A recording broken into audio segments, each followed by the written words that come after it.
Idiota. Essa palavra ecoou na minha mente como um tiro a queima-roupa.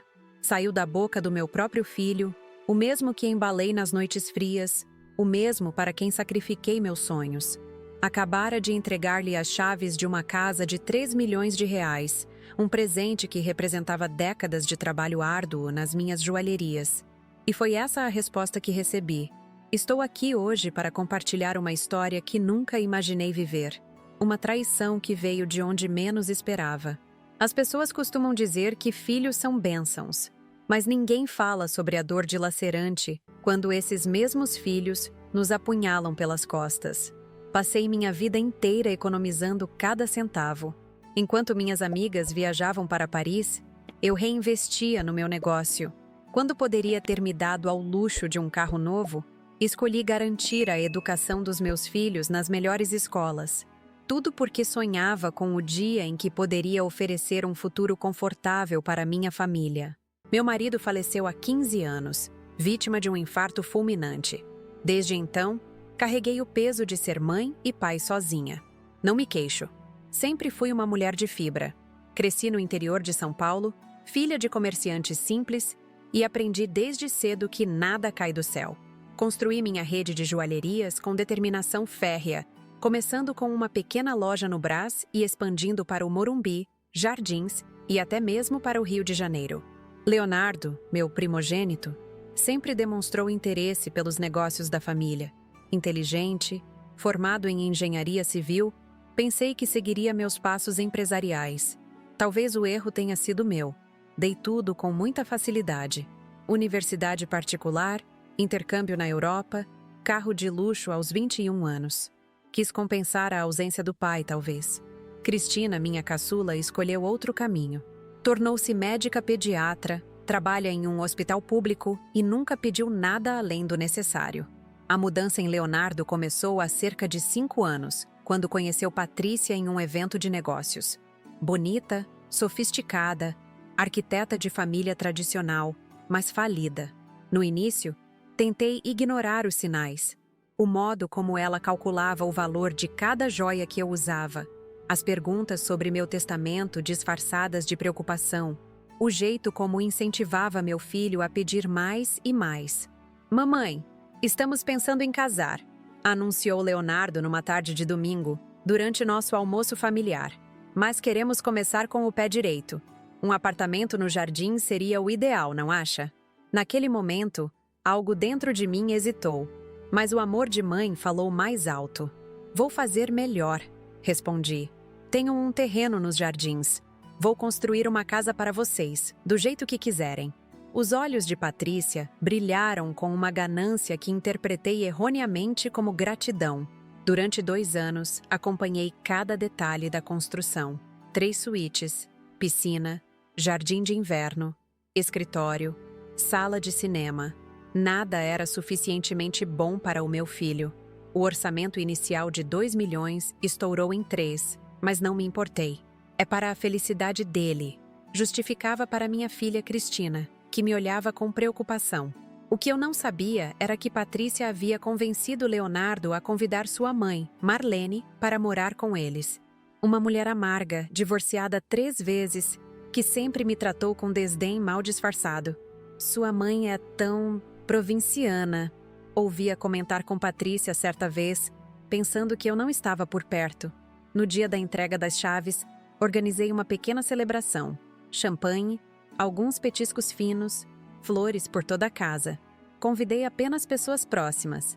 Minha filha Cristina, meu fiel advogado, doutor.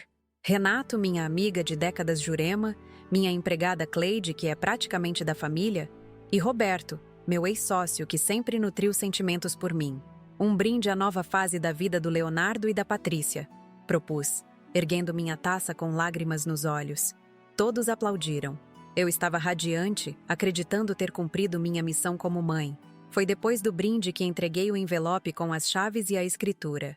Leonardo o abriu, verificou os documentos rapidamente. Vi seu rosto mudar. Não era gratidão que vi ali, mas uma espécie de alívio, como quem finalmente consegue algo que perseguiu por muito tempo. Marlene chegou atrasada à celebração, arrastando 2 malas enormes. Já posso escolher meu quarto? Perguntou sem nem me cumprimentar. Foi naquele instante que percebi. Ela não estava ali para uma visita. Viria morar permanentemente. Olhei confusa para Leonardo. Filho, o que está acontecendo? Ele trocou um olhar cúmplice com Patrícia e então virou-se para mim com um sorriso que jamais esquecerei. Não era o sorriso do menino que criei, mas algo frio, calculista. Agora sim vou morar com minha esposa e minha sogra. Longe de você, sua idiota. O silêncio que se seguiu foi ensurdecedor. Cristina deixou cair sua taça, que se estilhaçou no chão de mármore italiano que eu havia escolhido pessoalmente. Jurema levou as mãos à boca. Doutor. Renato deu um passo à frente como se fosse intervir, mas eu o detive com um gesto.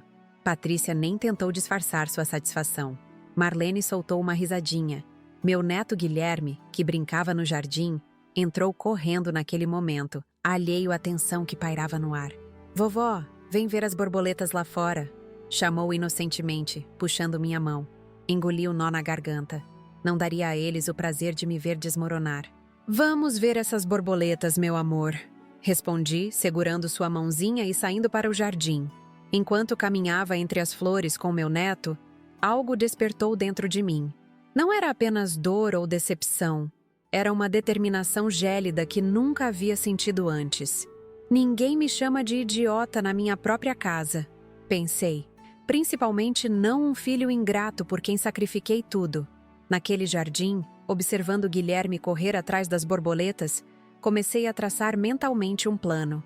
Leonardo e Patrícia pensavam ter vencido, mas eles não faziam ideia do que uma mulher de 67 anos, com décadas de experiência nos negócios, era capaz de fazer quando traída.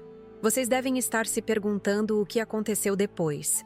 Como uma mãe reage quando é chamada de idiota pelo próprio filho depois de dar a ele uma casa de 3 milhões? A resposta não é simples, nem rápida. É uma história de paciência, estratégia e sim também de vingança. Uma vingança servida não apenas fria, mas meticulosamente planejada. Voltei para dentro da casa com Guilherme segurando minha mão. Todos me olhavam, esperando uma explosão, lágrimas, qualquer reação dramática. Mas os anos à frente dos negócios me ensinaram a não revelar minhas cartas. Mantive o rosto sereno, quase impassível. Apenas um leve tremor no canto dos lábios denunciava a tempestade interior. Parabéns pelo novo lar, falei calmamente, recolhendo minha bolsa. Espero que sejam muito felizes aqui. Leonardo parecia confuso com minha reação. Esperava me ver destruída, implorando pelo seu amor. Patrícia cochichou algo para Marlene, que riu alto, sem se importar com minha presença. Vamos, Cristina. Chamei minha filha, que ainda estava paralisada. Doutor Renato, Jurema, Roberto, Cleide. Nossa celebração terminou. Saí daquela casa de cabeça erguida, mas assim que entrei no carro, longe dos olhares, permiti que as lágrimas viessem. Não eram lágrimas apenas de tristeza, mas de uma fúria silenciosa que crescia em meu peito. Mãe, eu não posso acreditar no que o Leonardo fez. Cristina falou, dirigindo meu carro pois eu estava tremendo demais para isso. Como ele pôde? Depois de tudo que a senhora fez. A ganância transforma as pessoas, filha. Respondi enxugando as lágrimas. Mas isso não vai ficar assim. Naquela noite, não consegui dormir. Repassei toda a vida de Leonardo em minha mente. O menino doce que colecionava carrinhos, o adolescente rebelde que mesmo assim me abraçava antes de dormir, o jovem ambicioso que eu tanto admirava. Onde eu havia errado? Quando ele se transformou nesse homem cruel e ingrato? Na manhã seguinte, ainda vestida com meu hobby de seda azul marinho, liguei para Dr. Renato. Trabalhávamos juntos há mais de 30 anos, desde quando abri minha primeira joalheria. Ele não era apenas meu advogado, mas um amigo leal, daqueles que são raros na vida. Renato, preciso que venha até minha casa agora, disse, a voz mais firme do que eu esperava. Temos muito a conversar. Enquanto esperava, fui até meu escritório. De uma gaveta secreta na escrivaninha, retirei um álbum de fotografias. Lá estava Leonardo em todas as fases da vida. Seu primeiro dia de escola, as formaturas, as viagens que proporcionei, o dia em que o levei pela primeira vez à joalheria principal, E disse que tudo aquilo seria dele um dia. Todo esse tempo investindo no filho errado. Murmurei para mim mesma, fechando o álbum quando ouvi a campainha. Dr. Renato chegou pontualmente, como sempre. Alto, com seus 72 anos bem vividos, cabelos brancos perfeitamente penteados e um terno impecável. Seus olhos verdes, por trás dos óculos de armação dourada, me estudaram com preocupação. Iracema, como você está? Perguntou, sentando-se na poltrona do meu escritório. Sobrevivendo, respondi, servindo-lhe uma xícara do café que Cleide acabara de trazer. Mas não o chamei aqui para lamentar. Quero saber quais são minhas opções.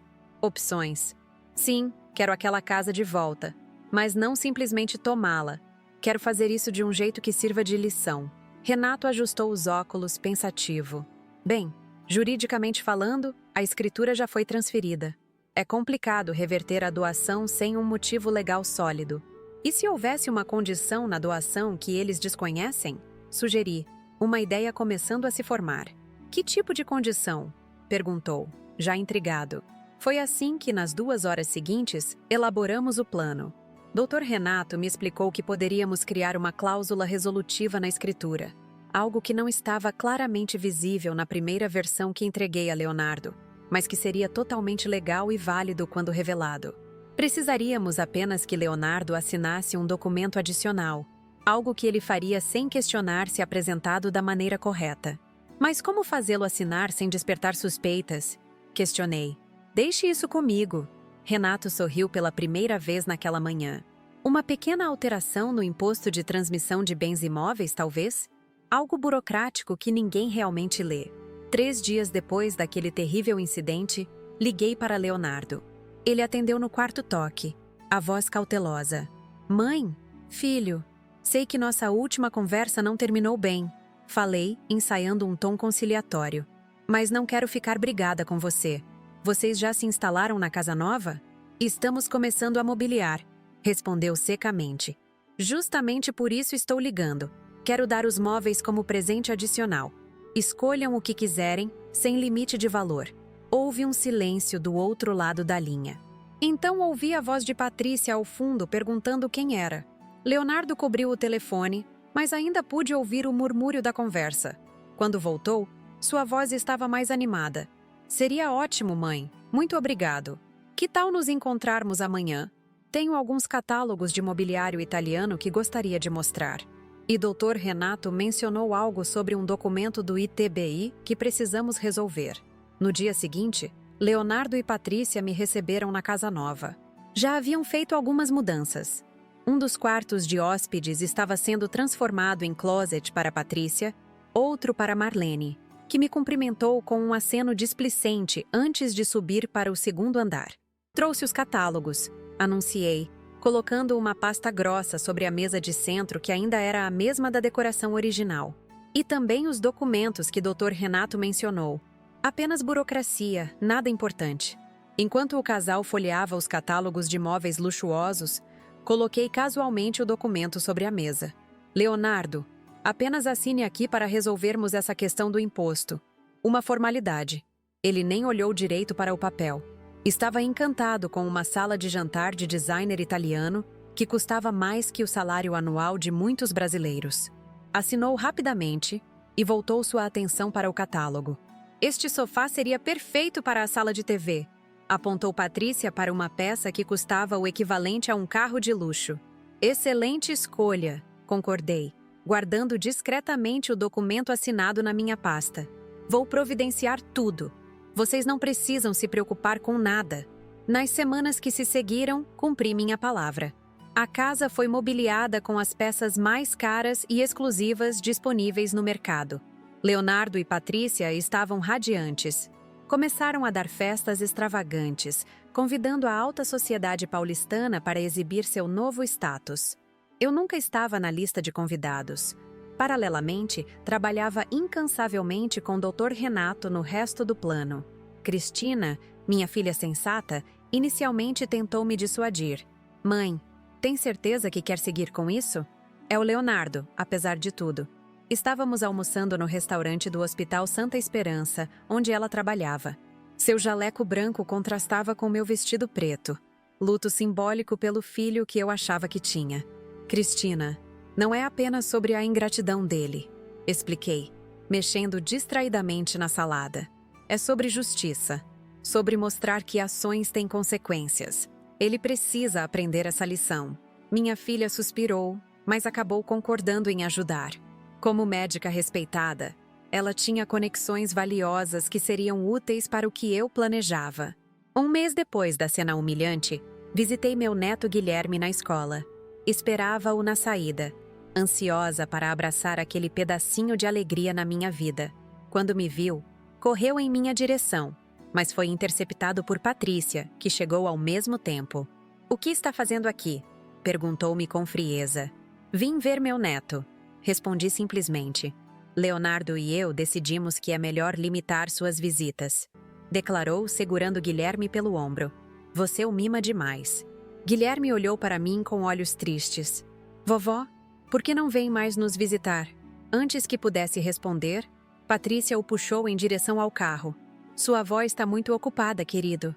Aquela cena quebrou algo dentro de mim. Não apenas estavam desprezando tudo que fiz por eles, mas agora tentavam afastar meu neto. Foi o estímulo final que precisava para acelerar meu plano. Na semana seguinte, formalizei a criação da Fundação Peixoto para crianças desamparadas. Com a ajuda de Cristina, que conhecia a realidade de muitas crianças carentes através de seu trabalho, estabelecemos a missão e os objetivos da instituição. Roberto Duarte, meu ex-sócio, utilizou seus contatos para agilizar a documentação e conseguir apoio de outros empresários. "Iracema, estou impressionado com sua força", comentou Roberto enquanto revisávamos os documentos da fundação em meu escritório. Seu olhar carregava uma admiração que ia além do profissional. Transformar essa dor em algo tão nobre. "A vida me ensinou que não adianta apenas sofrer", respondi, sentindo um calor reconfortante com sua presença. "É preciso agir." Cleide, que servia café para nós, sorriu discretamente. Ela conhecia meus sentimentos melhor que eu mesma.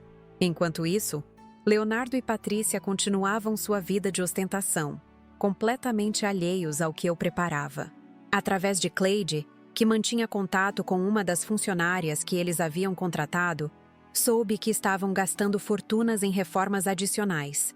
Um spa completo, um home theater com equipamentos importados, uma adega climatizada para os vinhos caros que Leonardo começara a colecionar para impressionar os novos amigos. Cada novo relato de extravagância apenas fortalecia minha resolução. Não era mais apenas sobre recuperar a casa, mas sobre ensinar um valor que aparentemente falhei em transmitir ao meu filho: o respeito. No quarto mês após a doação, recebi uma ligação inesperada de Leonardo. "Mãe, estamos organizando um evento beneficente aqui em casa no próximo sábado. Achamos que seria bom para a imagem da família.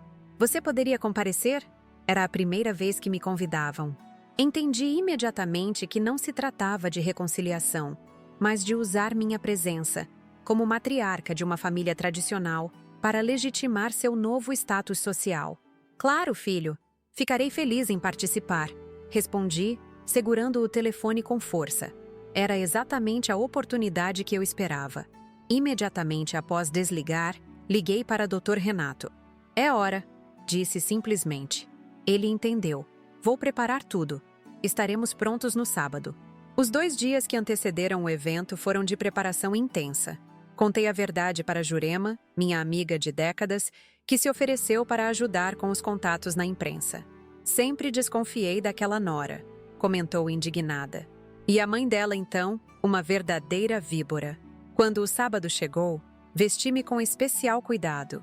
Escolhi um vestido azul marinho elegante, pérolas autênticas no pescoço, as mesmas que usei no dia do casamento de Leonardo, e um perfume suave. Queria estar impecável para o que estava prestes a acontecer.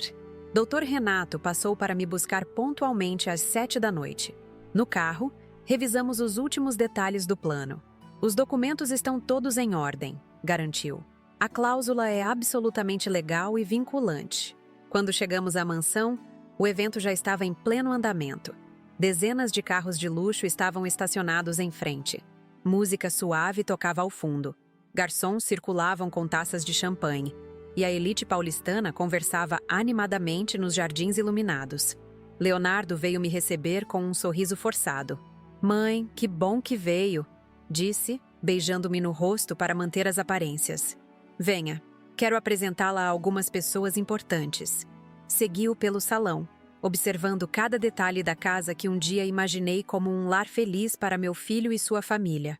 Agora era apenas um monumento à ganância e à ingratidão. Patrícia se aproximou, deslumbrante em um vestido vermelho que certamente custara uma pequena fortuna. "Que bom que pôde vir, dona Iracema", falou com falsa cordialidade. "Estamos arrecadando fundos para crianças carentes, sabia? Foi ideia da mamãe." Marlene, que conversava com um senhor de idade em um canto, ergueu sua taça em minha direção com um sorriso sarcástico. "Que coincidência", respondi serenamente. "Eu também tenho me dedicado a uma causa semelhante ultimamente." "Uma causa semelhante? Que adorável", respondeu Patrícia com um sorriso condescendente. "Talvez possamos colaborar em algum momento." Assenti educadamente, enquanto observava o cenário ao meu redor. A ostentação era quase obscena. Arranjos florais que custavam o salário mensal de um trabalhador comum decoravam cada canto da sala. Obras de arte recém-adquiridas adornavam as paredes. Reconheci algumas peças que certamente ainda não estavam totalmente pagas. Leonardo sempre teve bom gosto, mas nunca soube controlar seus impulsos financeiros. Meu celular vibrou no bolso do vestido. Era uma mensagem de Roberto. "Estamos posicionados. Quando quiser." Respirei fundo. Era o momento de executar o plano que construíra meticulosamente durante meses. "Leonardo, poderia me acompanhar até o jardim? Há algo que preciso lhe mostrar." Pedi com tranquilidade. Meu filho franziu o senho, mas concordou. Patrícia fez menção de nos seguir, mas a detive com um gesto suave. "É um assunto entre mãe e filho, querida. Não nos demoramos." Relutante, ela permaneceu para trás, enquanto eu guiava Leonardo para fora da casa. No caminho, fiz um sinal discreto para Dr. Renato, que conversava com alguns convidados perto da piscina. Ele entendeu e começou a se movimentar conforme combinado. "O que é tão importante, mãe?" questionou Leonardo impaciente, quando chegamos a um canto mais reservado do jardim. "Tenho convidados esperando. Lembra-se desse lugar?" Perguntei, apontando para uma pequena área sob uma jabuticabeira centenária que fiz questão de preservar durante a construção. "Foi aqui que você me disse, aos 12 anos, que queria ser um homem de bem, como o papai." Leonardo desviou o olhar, visivelmente desconfortável com a lembrança. "Éramos todos ingênuos naquela idade", rebateu secamente. "Sim, a inocência é um privilégio da juventude", concordei. "Mas sabe o que aprendi em meus 67 anos? Que nunca é tarde para corrigir um erro, nem para aprender uma lição." Antes que ele pudesse responder, Dr. Renato apareceu acompanhado por 2 homens que Leonardo não conhecia. Um deles carregava uma pasta de documentos, o outro uma câmera profissional. "O que é isso? Quem são essas pessoas?" exigiu meu filho, a irritação crescente em sua voz. "Este é o Sr. Maurício, tabelião do 4º cartório de notas." Apresentei calmamente. "E este é o Sr. Paulo, da TV Cultura. Eles vieram documentar um momento histórico." A expressão de Leonardo transitou da irritação para a confusão. Nesse instante, Cristina se aproximou, acompanhada por Roberto e um grupo de 6 crianças entre 7 e 12 anos, todas vestidas de forma simples, mas impecável. "O que significa isso?" Leonardo elevou a voz. "Quem autorizou a entrada dessas crianças na minha propriedade?" "Na sua propriedade?" Repeti com um leve sorriso. "É aí que você se engana, filho." "Dr. Renato, poderia esclarecer a situação?" Meu advogado ajustou os óculos e abriu sua pasta. "Senhor Leonardo Peixoto, conforme documento assinado pelo senhor há 4 meses, a propriedade em questão foi doada com uma cláusula resolutiva específica." "Que cláusula? Do que você está falando?" Leonardo arrancou o documento das mãos de Renato, seus olhos percorrendo rapidamente as páginas. "Eu nunca assinei isso." "Na verdade, assinou sim", corrigi suavemente. "Lembra-se daquele dia em que trouxe os catálogos de móveis italianos?" Estava tão entusiasmado com o sofá de designer que mal olhou o que estava assinando. O rosto de Leonardo empalideceu à medida que compreendia a gravidade da situação. O tabelião se aproximou, estendendo outro documento. A cláusula estabelece que após 6 meses da doação, a propriedade seria automaticamente transferida para a Fundação Peixoto para Crianças Desamparadas, servindo como sede da instituição, explicou o Sr. Maurício com voz profissional.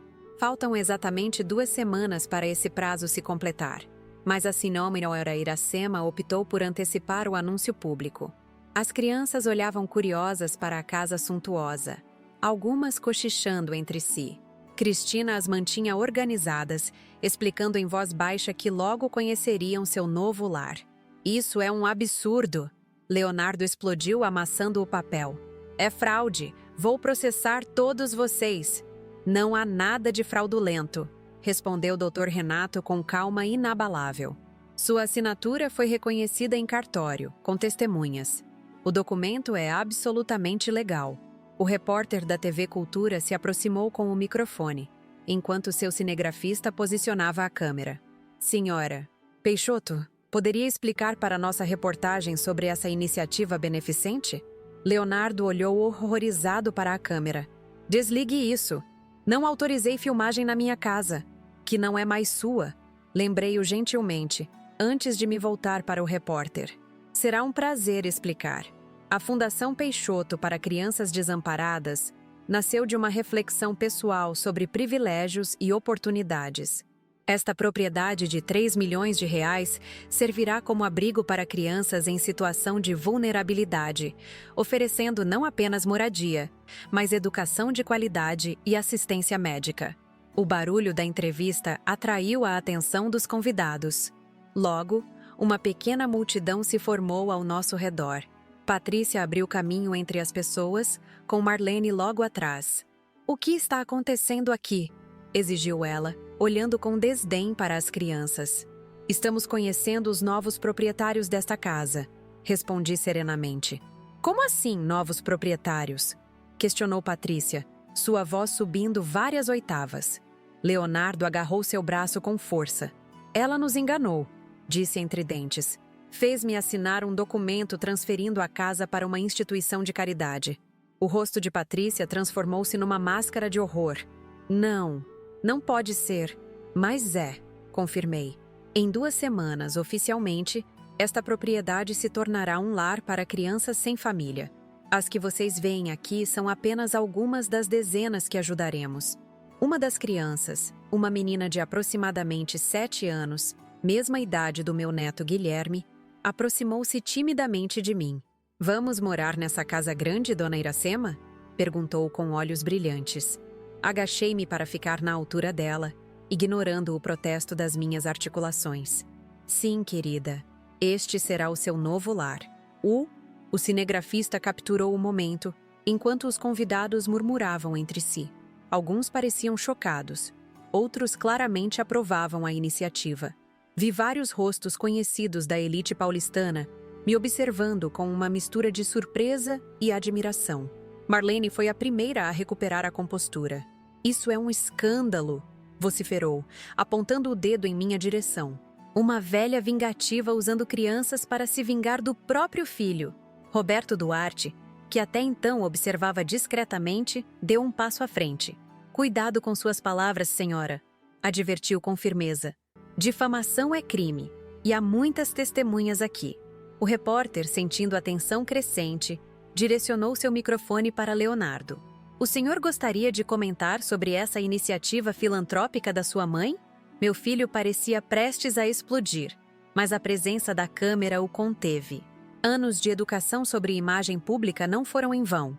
Sem comentários, respondeu secamente, puxando Patrícia para longe. Nesse momento, ouvi uma voz familiar chamando por mim. Vovó! Era Guilherme, correndo pelo jardim em minha direção. Aparentemente, havia escapado da babá que o vigiava dentro da casa. Abaixei-me para recebê-lo em um abraço apertado. Meu príncipe, que saudades! Por que você não vem mais me visitar?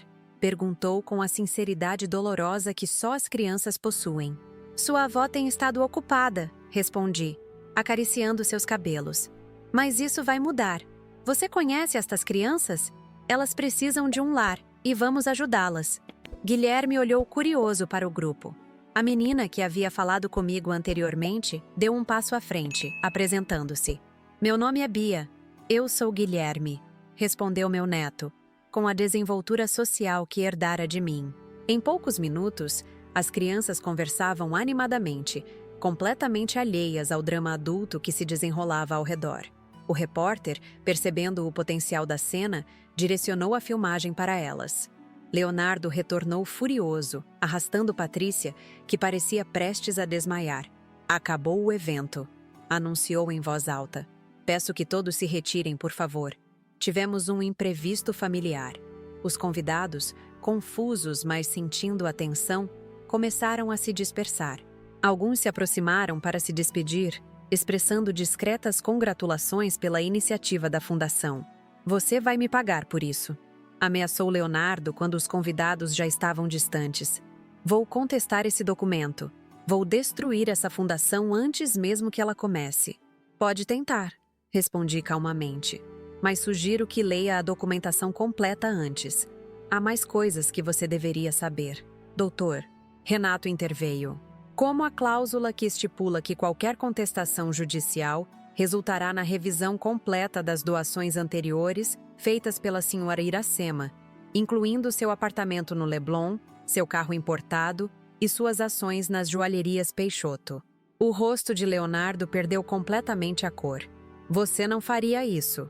Não me teste, filho, respondi, minha voz suave, mas firme. Aprendi nos negócios que não se deve fazer ameaças vazias. Patrícia, que estivera em silêncio até então, começou a chorar. Todo o dinheiro que gastamos, a reforma do spa, os móveis italianos, considere uma doação para a causa, sugeri. As crianças certamente apreciarão o conforto. Marlene avançou em minha direção, mas Roberto se colocou entre nós. Sugiro que se acalme, senhora, advertiu. Há crianças presentes. Nesse momento, Cleide apareceu discretamente ao meu lado. Dona Iracema, está tudo pronto conforme a senhora pediu. Agradeci com um aceno e me dirigi novamente ao grupo. Doutor Renato, poderia finalizar os procedimentos com o tabelião? Cristina, por favor, leve as crianças para conhecer a casa. Roberto, acompanhe o repórter para a entrevista formal na sala. Todos se movimentaram conforme instruídos, com a eficiência de uma orquestra bem ensaiada. Ficamos apenas eu, Leonardo, Patrícia e Marlene no jardim, sob a jabuticabeira que testemunhara tantas memórias de nossa família. Vocês têm 2 semanas para encontrar outro lugar para morar, informei. Sugiro começar a procurar imediatamente. Isso é crueldade, protestou Patrícia. Onde vamos morar? Talvez com sua mãe? Sugeri, olhando para Marlene. Afinal, vocês 3 formam uma família tão unida, não é mesmo? Marlene bufou indignada. Meu apartamento mal tem espaço para mim. E todos os nossos móveis, nossas coisas? Os móveis ficarão como parte da doação, já que foram presentes meus, esclareci. Quanto aos objetos pessoais, podem levar naturalmente. Leonardo, que estivera em silêncio, me olhou com um ódio que nunca imaginei ver nos olhos de meu próprio filho. Por que está fazendo isso? É seu único filho homem. Estou fazendo isso precisamente porque sou sua mãe, respondi. Alguém precisava lhe ensinar que há consequências para seus atos. Que não se cospe no prato que comeu, que não se chama de idiota a mulher que lhe deu a vida e tudo mais. Deixei que minhas palavras penetrassem por um momento antes de continuar. E você está enganado em um ponto crucial. Você não é meu único filho. Tenho Cristina, que nunca precisou de mansões ou carros de luxo para demonstrar amor e respeito. E agora, terei dezenas de outras crianças para cuidar. Crianças que valorizarão o que recebem. Patrícia agarrou o braço de Leonardo, suas unhas perfeitamente manicuradas, cravando-se em sua pele. Faça alguma coisa, sibilou. Não podemos perder tudo isso. Meu filho olhou ao redor, para a propriedade luxuosa que em breve não mais lhe pertenceria. Vi em seus olhos o cálculo frenético, buscando uma saída. Mãe, disse finalmente, sua voz artificialmente doce. Fui impulsivo, reconheço. Aquelas palavras, não era eu falando. Estava sob pressão. Podemos conversar, renegociar. Somos família, afinal. Sorri. Era exatamente o que eu esperava. Leonardo sempre recorria à adulação quando se via encurralado. Claro que podemos conversar, concordei. Mas não hoje. Estou ocupada com a inauguração da fundação. Talvez na semana que vem, no escritório do Dr. Renato? Um lampejo de esperança surgiu em seus olhos. Deixei-o acreditar que havia uma chance de reverter a situação. Era parte do plano. A falsa esperança tornaria o golpe final ainda mais impactante. Sim, semana que vem seria perfeito. Apressou-se em concordar. Ótimo. Agora, se me dão licença, tenho convidados importantes esperando, declarei, virando-me para retornar à casa.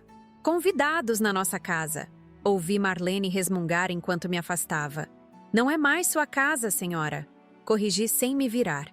É o lar de crianças que merecem uma chance na vida. Entrei na mansão com a cabeça erguida, sentindo uma serenidade que não experimentava há meses. No amplo salão, Cristina mostrava às crianças os diversos cômodos. Os olhos delas brilhavam diante do luxo que nunca haviam experimentado. Guilherme correu ao meu encontro novamente.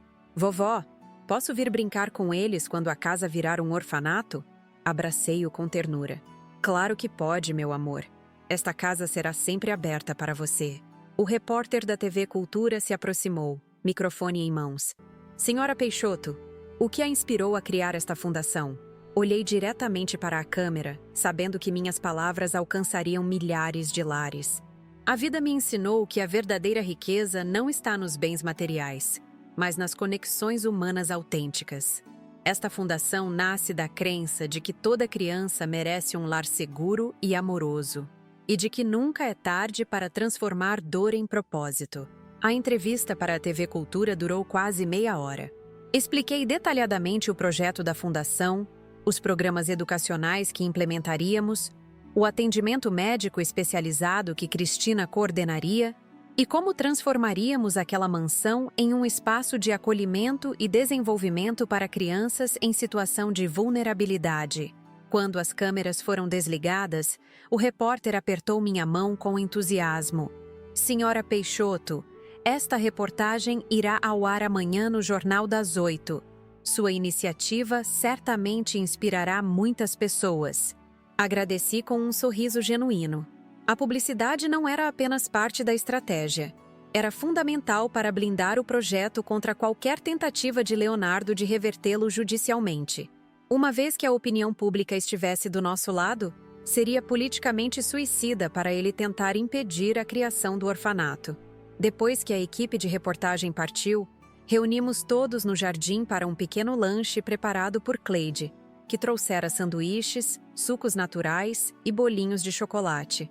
As crianças comiam animadamente, explorando o espaço verde com a curiosidade típica de quem raramente tem acesso a um jardim tão amplo. Bia, a menina que havia se apresentado a Guilherme, aproximou-se timidamente de mim com um copo de suco nas mãos. Dona Iracema, é verdade que vamos morar aqui? Sentei-me em um dos bancos do jardim e fiz sinal para que ela se juntasse a mim. Sim, querida. Dentro de 2 semanas, esta será a casa de vocês. Seus olhos negros brilharam. Eu nunca morei numa casa de verdade antes. Sempre foi abrigo ou casa de passagem. Senti um aperto no coração. Enquanto meu filho desprezava uma propriedade de 3 milhões, esta criança jamais experimentara a segurança de um lar permanente. E poderemos levar amigos para brincar aqui? Perguntou ela, olhando para a piscina coberta. Claro que sim. Esta casa será um lugar de alegria e amizade. Enquanto conversávamos, percebi Leonardo observando a cena da varanda, o rosto uma máscara de raiva contida. Patrícia estava ao telefone, provavelmente cancelando os compromissos sociais que haviam agendado para exibir sua nova mansão. Marlene apenas caminhava de um lado para outro, gesticulando furiosamente. Roberto se aproximou, sentando-se ao meu lado. Você está bem? Perguntou discretamente. Melhor do que estive nos últimos meses, confessei. Ver o propósito que esta casa terá vale cada centavo. Ele cobriu minha mão com a dele. Um gesto de apoio que trouxe um calor inesperado ao meu peito. Em meio à turbulência emocional dos últimos meses, não tinha percebido como Roberto se tornara um pilar fundamental. "Consegui os contatos que você pediu", informou ele. 3 dos maiores clientes da construtora de Leonardo já foram informados sobre o evento de hoje. Não mencionei detalhes, apenas sugeri que assistissem ao jornal amanhã. Assenti. Essa parte do plano era delicada, mas necessária. Leonardo precisava entender que suas ações tinham consequências em todas as esferas de sua vida. "E quanto às joias?", perguntei, referindo-me ao conjunto de peças exclusivas que havia separado para leiloar em benefício da fundação. "Já estão sendo avaliadas. A casa de leilões estima que possam render pelo menos 1,5 milhão, suficiente para custear a operação da fundação por 2 anos. Respirei aliviada. A sustentabilidade financeira do projeto era uma preocupação constante. Não queria depender apenas de doações externas. Cristina se aproximou, trazendo Guilherme pela mão. "Mãe, ele quer falar com você." Meu neto parecia preocupado. Seus olhos azuis, tão semelhantes aos do avô, nublados por uma confusão infantil. "Vovó, papai disse que você está roubando nossa casa. É verdade?" Troquei um olhar rápido com Cristina antes de responder. "Não, querido. Esta casa, na verdade, sempre foi destinada a ajudar crianças que não têm família. Seu pai apenas estava cuidando dela por um tempo." "Então vamos ter que morar em outro lugar?" questionou ele, a testa franzida. "Sim, mas vocês encontrarão uma nova casa", assegurei, omitindo o fato de que seria muito menos luxuosa. "E você poderá vir visitar as crianças aqui sempre que quiser." Isso pareceu acalmá-lo. "Posso mostrar meu quarto para a Bia antes de irmos embora?" "Claro que pode", concordei, observando-o correr em direção à menina.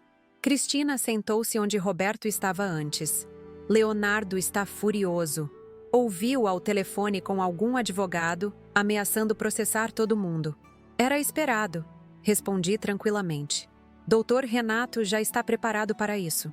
"Não tenho certeza se ele entendeu a magnitude do que aconteceu", comentou minha filha. "Ele realmente acredita que pode reverter a situação." "Deixe-o acreditar", respondi. "A desilusão será ainda maior quando perceber que não há saída." O sol começava a se pôr, tingindo o céu de tons alaranjados. As crianças foram reunidas para retornar ao abrigo temporário onde estavam hospedadas. Despediram-se com abraços e promessas de voltar logo. Bia me abraçou apertado, sussurrando um "obrigada", que valeu mais que todos os milhões que já havia ganho na vida. Quando todos partiram, permaneci no jardim por mais alguns minutos, contemplando a casa iluminada pelo crepúsculo. Lembrei-me do dia em que comprara o terreno, de como Leonardo havia insistido em participar do projeto arquitetônico, de como imaginei aquele espaço repleto de risadas de crianças. Embora, na época, pensasse nos filhos que Leonardo e Patrícia poderiam ter, não em órfãos. Dr. Renato se aproximou, interrompendo meus pensamentos. "Está tudo encaminhado", informou. "O tabelião formalizou a documentação da transferência antecipada. Em 48 horas, a casa oficialmente pertencerá à fundação, independentemente do prazo original de 6 meses. E quanto às possíveis contestações judiciais? Praticamente impossíveis de prosperar", garantiu ele. "A doação foi feita com todas as formalidades legais, a cláusula resolutiva está perfeitamente redigida e a assinatura de Leonardo é autêntica. Além disso, a causa é socialmente relevante, o que dificultaria qualquer juiz a decidir contra, especialmente após a exposição midiática." Agradeci sua competência com um sorriso cansado. A tensão do dia finalmente começava a pesar sobre meus ombros. "É melhor irmos", sugeriu Renato. "Amanhã será outro dia importante." Concordei e caminhei em direção à saída. No caminho, cruzei com Leonardo, que vinha em direção contrária. Paramos frente a frente, separados por apenas alguns passos. "Espero que esteja satisfeita", disse ele, a voz trêmula de raiva contida. "Destruiu a vida do seu próprio filho." Sustentei seu olhar sem recuar. "Não, Leonardo. Você destruiu nossa relação quando decidiu que meu amor e generosidade mereciam desprezo. Eu apenas estou dando um propósito maior para algo que você claramente não valorizou." Ainda posso reverter isso, ameaçou. Tenho contatos, tenho dinheiro. Não tanto quanto pensa, respondi calmamente. As ações das joalherias Peixoto que estavam em seu nome foram transferidas para a fundação esta manhã. Era uma cláusula adicional no documento que você assinou tão distraidamente. Vi o pânico surgir em seus olhos. Aquelas ações representavam quase 30% de sua renda mensal. Você não pode fazer isso. Já fiz. E antes que ameace contestar, lembre-se de que qualquer ação judicial de sua parte acionará a revisão de todos os bens que lhe doei ao longo dos anos. Seu apartamento no Leblon, seu carro, suas contas no exterior, tudo voltará para mim e, consequentemente, para a fundação. Deixei-o ali, petrificado pela realidade que finalmente começava a compreender. Entrei no carro onde Roberto me aguardava e partimos, deixando para trás não apenas uma casa, mas um capítulo doloroso da minha vida. Na manhã seguinte, acordei com o telefone tocando insistentemente. Era Jurema, minha amiga de longa data. "Iracema, você já viu a internet hoje?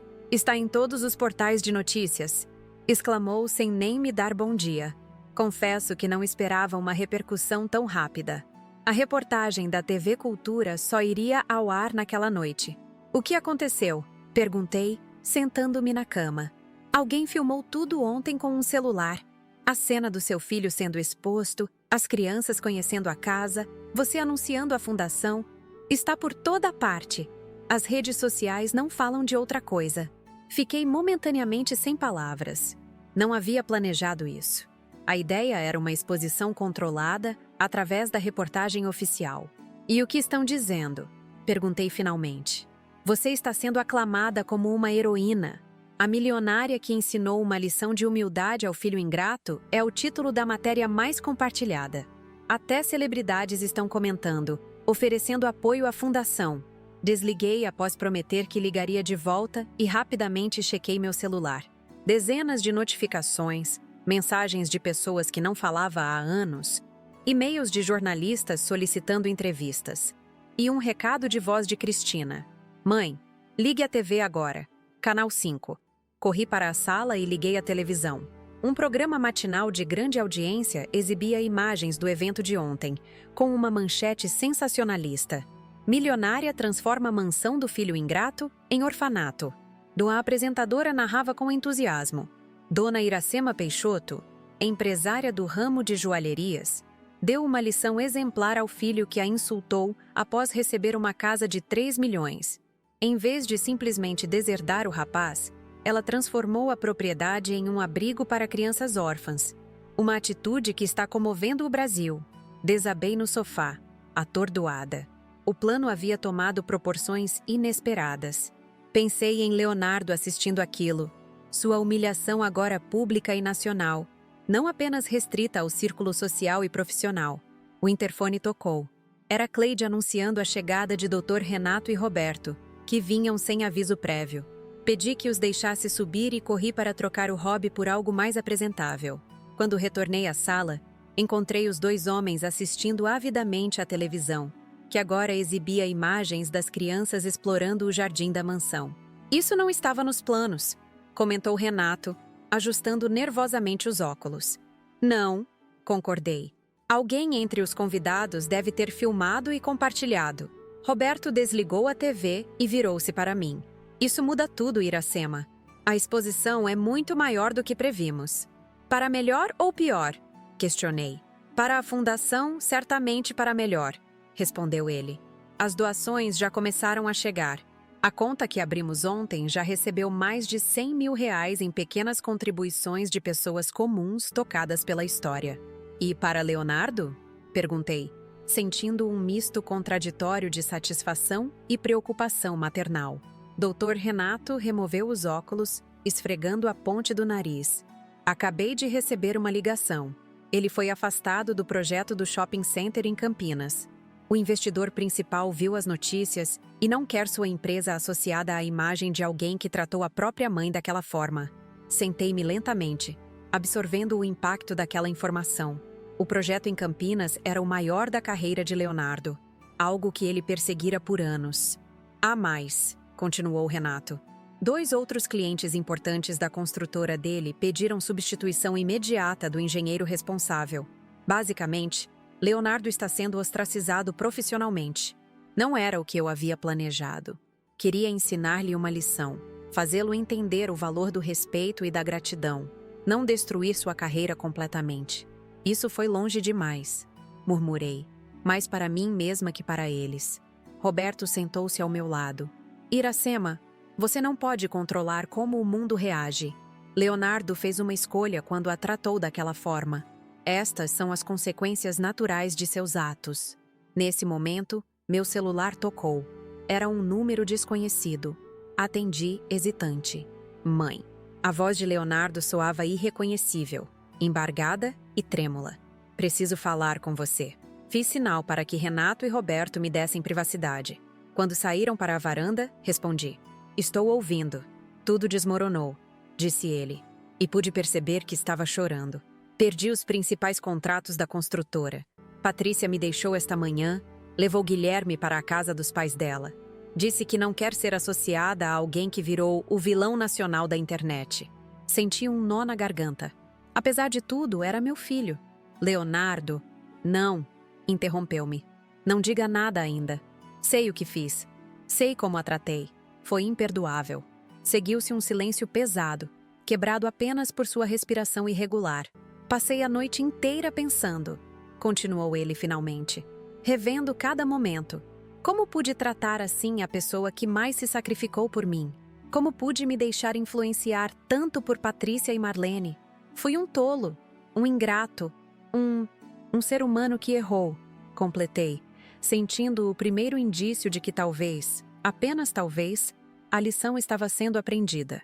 Não estou ligando para pedir que reverta o que fez, esclareceu ele. A casa deve mesmo ser da fundação. Aquelas crianças merecem muito mais do que eu jamais mereci.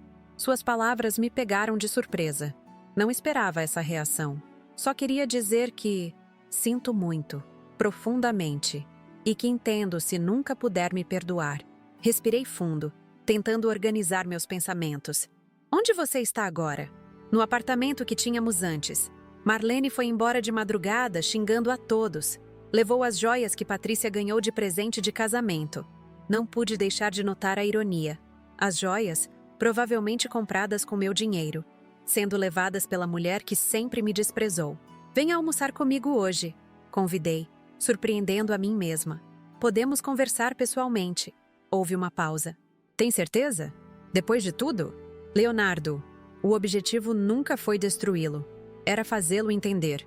E parece que consegui.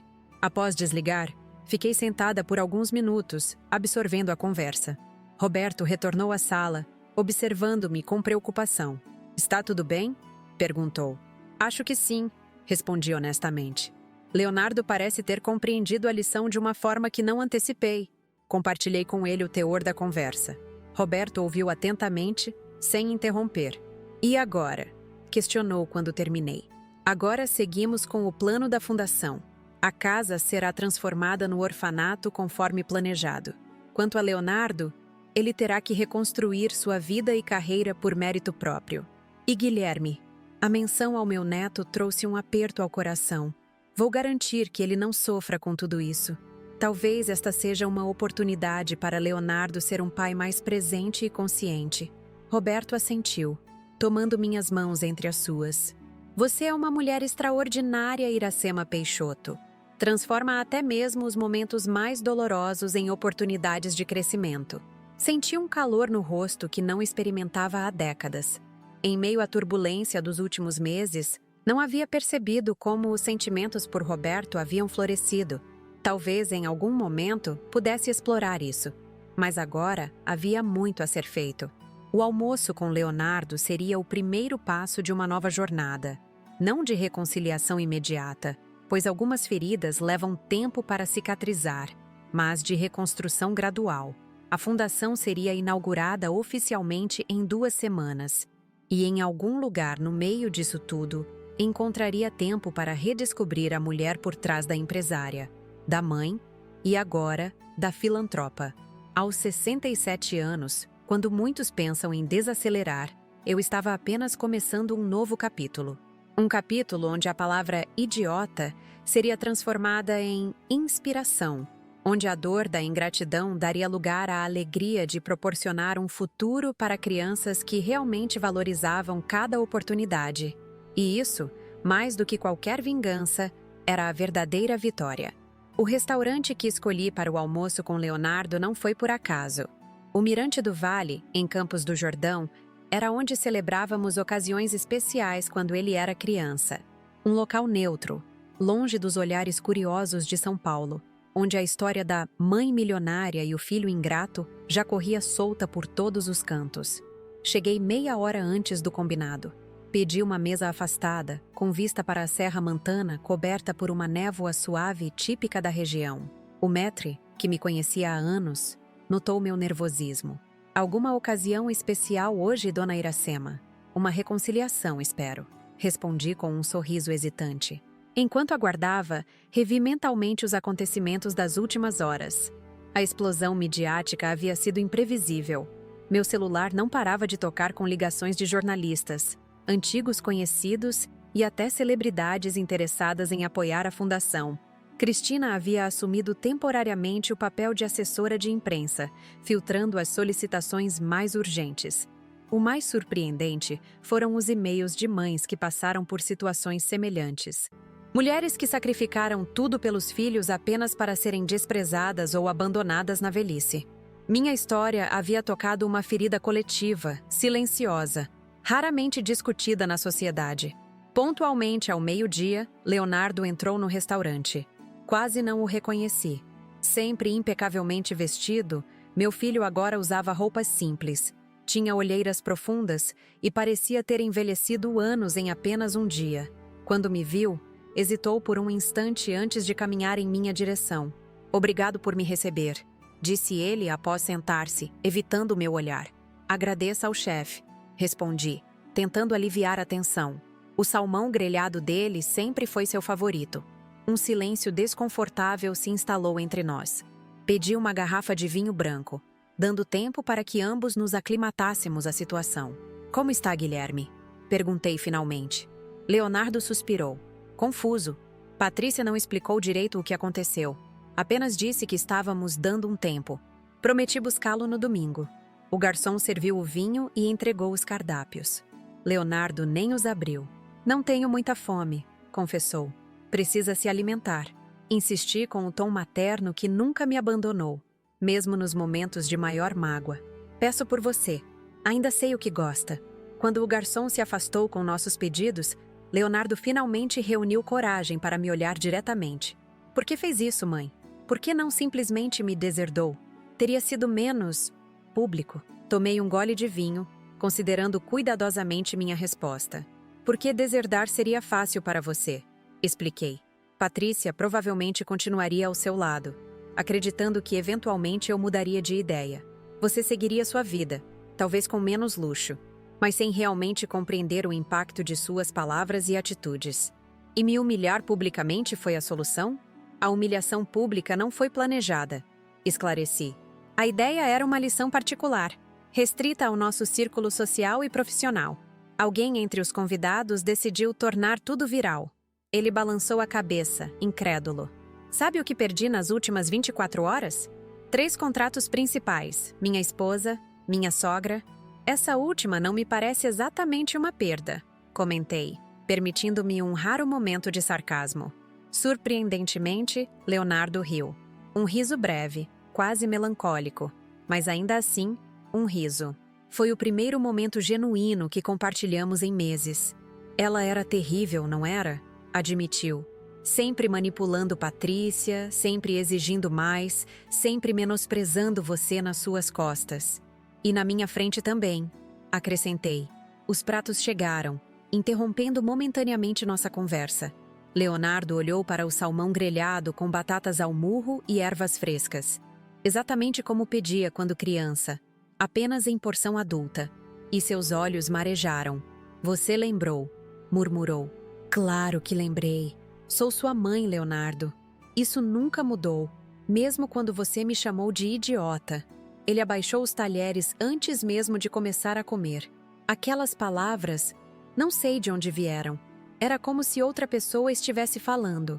Talvez fosse a influência de Patrícia e Marlene, sugeri.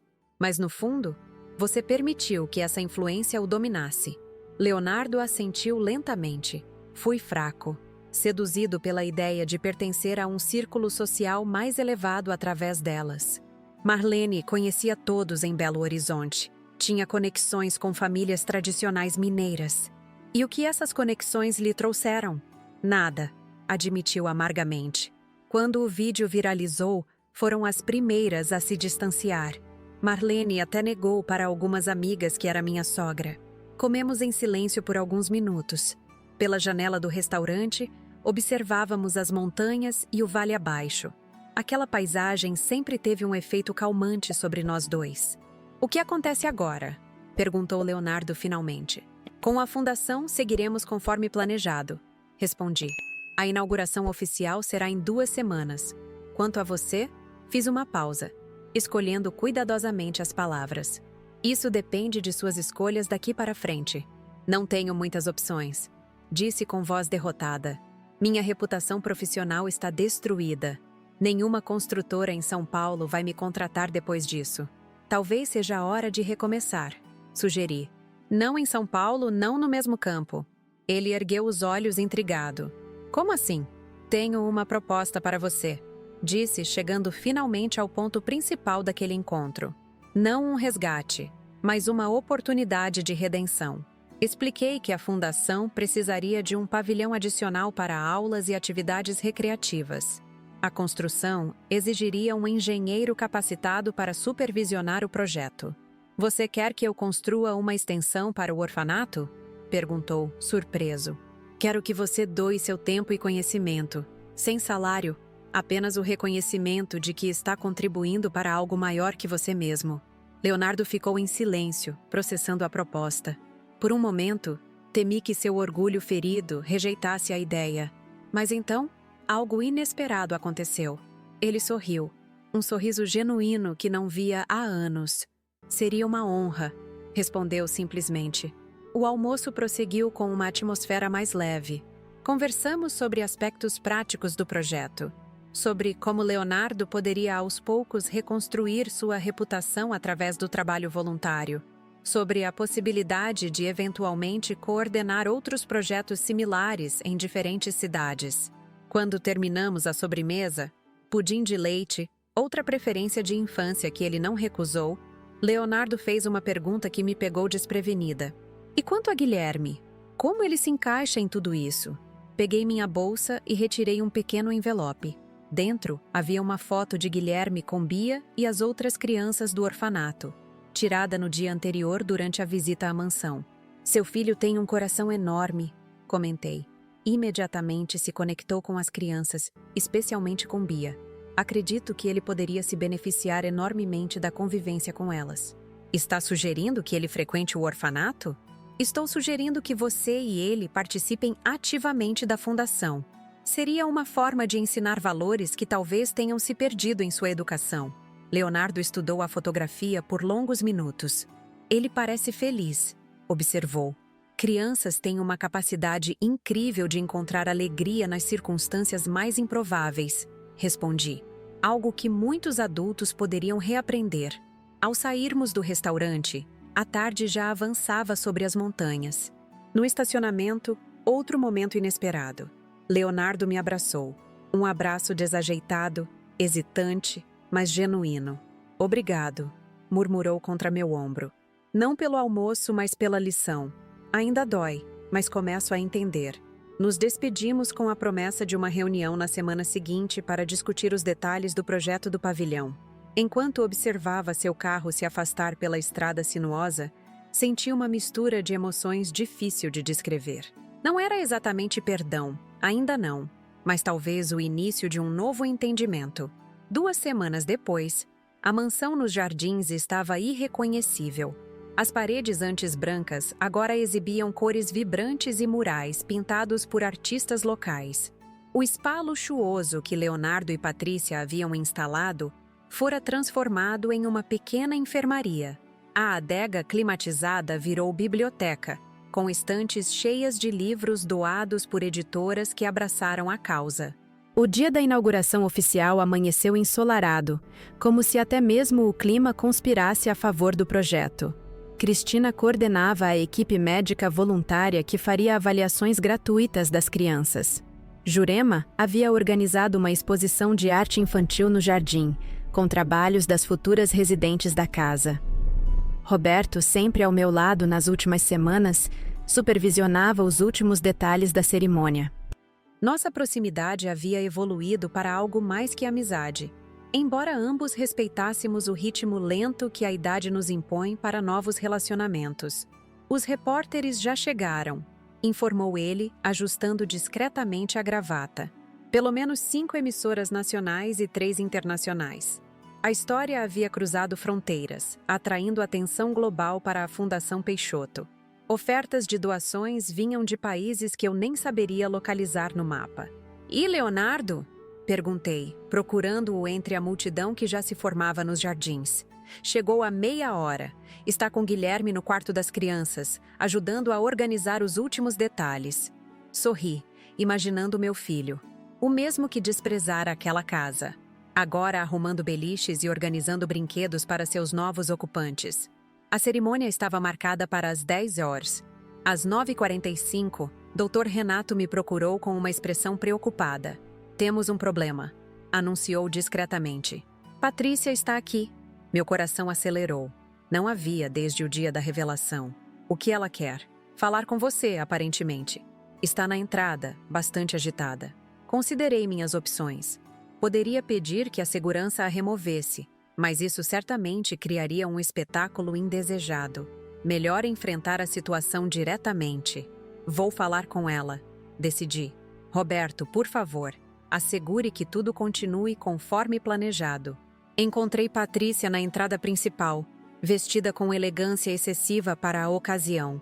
Seu rosto, normalmente perfeito graças a tratamentos estéticos caríssimos, mostrava sinais de noites mal dormidas. "Patrícia?" Cumprimentei com educação distante. "Não esperava vê-la hoje. Não vim para criar problemas", assegurou rapidamente. "Vim porque Guilherme está aqui e... Bem, sou a mãe dele." "Leonardo a convidou?" "Não", admitiu. "Na verdade, não nos falamos desde que saí de casa. Mas vi nos jornais sobre a inauguração e..." Deixou a frase no ar, olhando ao redor para a transformação da que já fora sua casa. Seus olhos se fixaram momentaneamente nas crianças que brincavam no jardim, usando uniformes simples mas bem feitos, todos com o logotipo da Fundação Peixoto. "É impressionante o que fez aqui", comentou. E pela primeira vez desde que a conheci, percebi sinceridade em sua voz. "Obrigada", respondi, ainda cautelosa. "O que exatamente deseja, Patrícia?" Ela respirou fundo, como quem reúne coragem. Queria pedir desculpas. Por tudo. Pelo modo como a tratei, pelas coisas que disse pelas suas costas, por influenciar Leonardo contra você. A sinceridade inesperada me deixou momentaneamente sem palavras. "Minha mãe me criou para buscar segurança financeira acima de tudo", continuou ela. "Para ver pessoas como você como recursos a serem explorados. Mas nas últimas semanas, vendo o que fez com esta casa, como transformou algo negativo em um projeto tão bonito, fez-me questionar muitas coisas. Estudei seu rosto, buscando sinais de manipulação, mas encontrei apenas uma mulher genuinamente conflituada. Patrícia, você é a mãe do meu neto, disse finalmente. Por isso apenas merece a chance de participar hoje. Mas saiba que a confiança, uma vez quebrada, leva tempo para ser reconstruída. Entendo, assentiu humildemente. Posso pelo menos ver Guilherme? Claro, ele está com Leonardo, ajudando na organização dos quartos. Enquanto a conduzia pelo jardim em direção à casa, notei os olhares curiosos dos convidados. A história ganharia certamente novos desdobramentos nos jornais amanhã. Ao chegarmos à ala das crianças, presenciamos uma cena que jamais imaginei. Leonardo, de joelhos no chão, montava um beliche com a ajuda de Guilherme e Bia. Os 3 riam de algo, alheios ao mundo exterior. "Papai!" exclamou Guilherme ao nos ver. "Mamãe veio também!" Leonardo se levantou, o rosto uma mistura de surpresa e cautela. Patrícia! Oi, disse ela timidamente. Espero que não se importe com minha presença. Um silêncio tenso se instalou, quebrado apenas por Bia, que se aproximou de Patrícia com curiosidade infantil. Você é a mamãe do Gui? Ele me falou de você. Disse que faz bolos de chocolate muito bons. O comentário inocente quebrou a tensão. Patrícia sorriu, genuinamente tocada. Sim, faço sim. Talvez um dia eu possa trazer um para vocês. Isso seria legal, respondeu Bia antes de voltar para o beliche. Senhor Leonardo, acho que está faltando um parafuso aqui. Deixei os 3, ou melhor, os 4, e retornei ao jardim, onde a cerimônia estava prestes a começar. Roberto me esperava com um olhar interrogativo. Está tudo bem? Perguntou. Surpreendentemente sim, respondi. Às vezes, a vida nos apresenta reviravoltas que nem o mais habilidoso roteirista poderia prever. A cerimônia de inauguração foi emocionante. Discursos breves, música tocada por um coral infantil, o corte simbólico da fita. Quando chegou minha vez de falar, olhei para a plateia diversificada. Jornalistas, autoridades, vizinhos, as crianças que agora chamariam aquele lugar de lar, e minha família reconstituída de forma inesperada.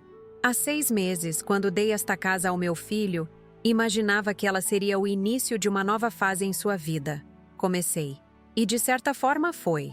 Apenas não da maneira que qualquer um de nós poderia prever. Vi Leonardo na plateia, Guilherme em seus ombros para enxergar melhor. Patrícia estava ao lado deles, mantendo uma distância respeitosa. Esta fundação nasce de uma dor transformada em propósito, de palavras duras convertidas em ações gentis. Porque às vezes é precisamente nos momentos de maior decepção que descobrimos nossa verdadeira força. Bia e as outras crianças me observavam com olhos atentos. Para elas, eu não era a empresária bem-sucedida ou a mãe traída. Era apenas a senhora que lhes dera um lar. Hoje, não inauguramos apenas um orfanato. Inauguramos um espaço de cura. Para estas crianças, sim, mas também para todos nós que participamos desta jornada. Porque no final, todos precisamos de segundas chances, de oportunidades para corrigir erros, de espaço para crescer. Ao concluir o discurso, fui surpreendida por um abraço coletivo das crianças. Bia, sempre a mais expressiva, sussurrou em meu ouvido. Obrigada por não ser idiota, dona Iracema. E naquele momento, entre risos e lágrimas, entendi que a vingança mais doce não está em destruir quem nos feriu, mas em transformar a dor em algo belo e significativo, algo que transcende o pessoal e toca o coletivo. A casa de 3 milhões, que provocara palavras tão cruéis, agora valia infinitamente mais. Não em termos monetários, mas em sorrisos, em futuros transformados, em lições aprendidas. E isso, mais do que qualquer valor material, era um legado do qual poderia me orgulhar. E assim termina minha história. Uma jornada que começou com uma traição dolorosa e terminou com um novo propósito. Quando meu filho me chamou de idiota após receber uma casa de 3 milhões de reais, jamais poderia imaginar onde aquela palavra cruel me levaria. A dor de ser desprezada por alguém que amei incondicionalmente durante toda a vida poderia ter me destruído. Mas aos 67 anos, descobri uma força interior que nem eu mesma sabia que possuía. Transformei a mágoa em determinação e planejei cada passo com a mesma precisão que utilizei para construir meu império de joalherias. Meu advogado, Dr. Renato, minha filha Cristina, meu amigo e agora companheiro Roberto e minha fiel empregada Cleide foram aliados fundamentais nessa jornada de transformação. Cada um contribuiu com seu talento e lealdade para que o plano desse certo. A estratégia foi meticulosa. Fazer Leonardo assinar um documento que incluía uma cláusula resolutiva, transferindo a propriedade para uma fundação beneficente após 6 meses. Enquanto isso, deixei que ele e Patrícia gastassem fortunas reformando e decorando uma casa que logo não seria mais deles. A ironia da situação não me escapou. Quanto mais investiam na propriedade, mais valorosa seria a doação final para as crianças desamparadas. O momento da revelação durante um evento social na própria mansão, foi cinematográfico. A surpresa no rosto de Leonardo, o desespero de Patrícia, a indignação de Marlene, tudo capturado não apenas pelos convidados, mas por câmeras que levariam aquela cena para milhões de espectadores Brasil afora.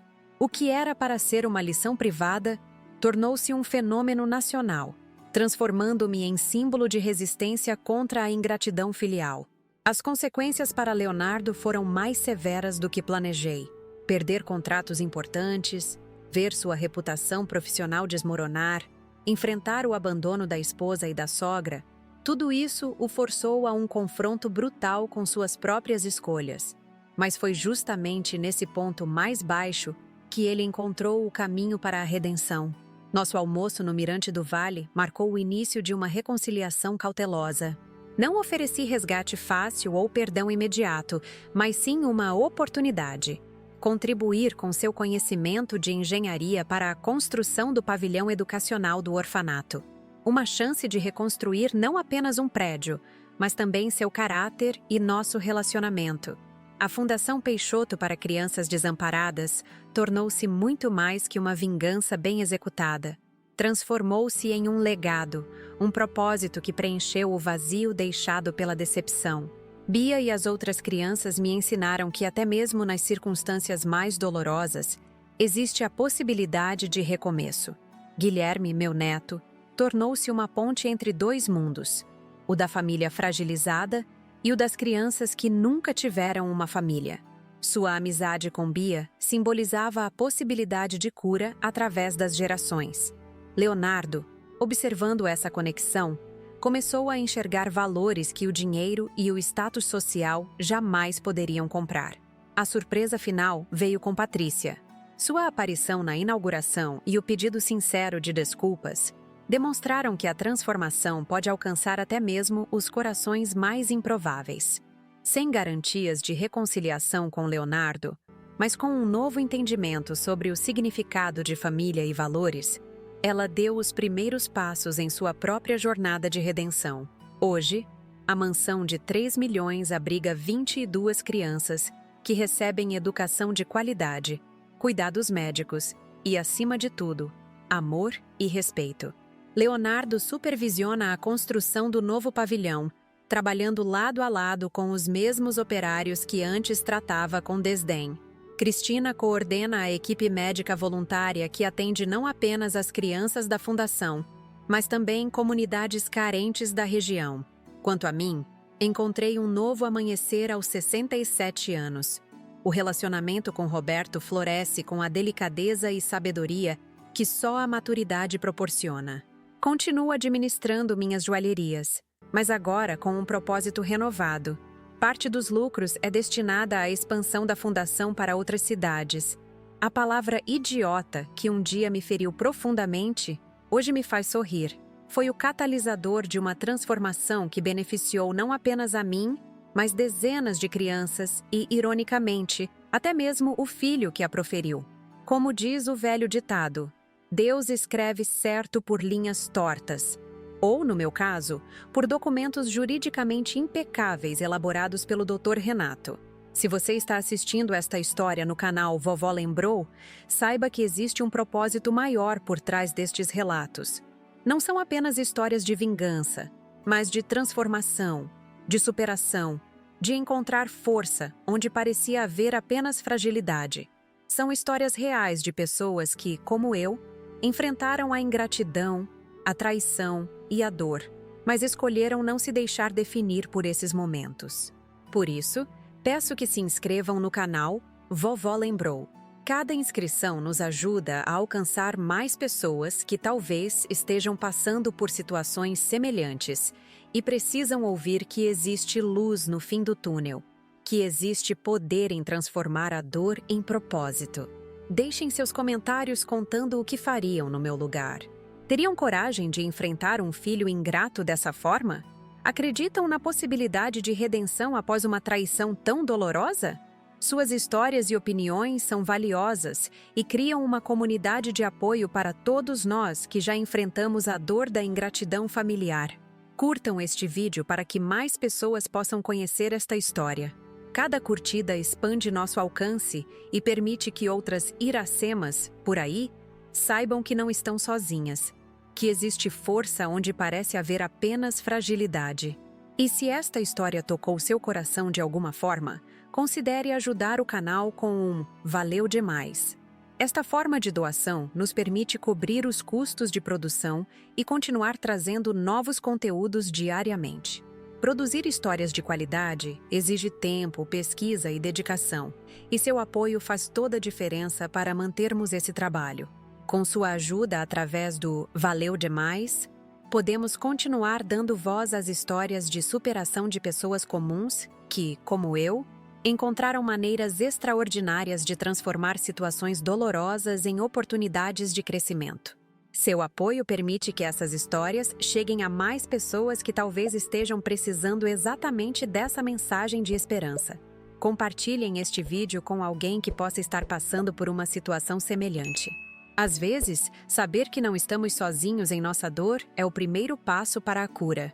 E lembrem-se, nunca é tarde para recomeçar, para transformar mágoa em propósito, para criar algo belo a partir das cinzas da decepção. Agradeço por terem me acompanhado nesta jornada. Espero que minha história tenha inspirado você a enxergar suas próprias dores não como um fim, mas como um potencial começo para algo maior e mais significativo. Como eu, Iracema Peixoto, descobri aos 67 anos, a verdadeira vingança não está em destruir quem nos feriu, mas em florescer apesar da ferida. Até o próximo vídeo do canal Vovó Lembrou, onde continuaremos compartilhando histórias que demonstram a força surpreendente que existe dentro de cada um de nós, especialmente quando somos desafiados pelas circunstâncias mais difíceis.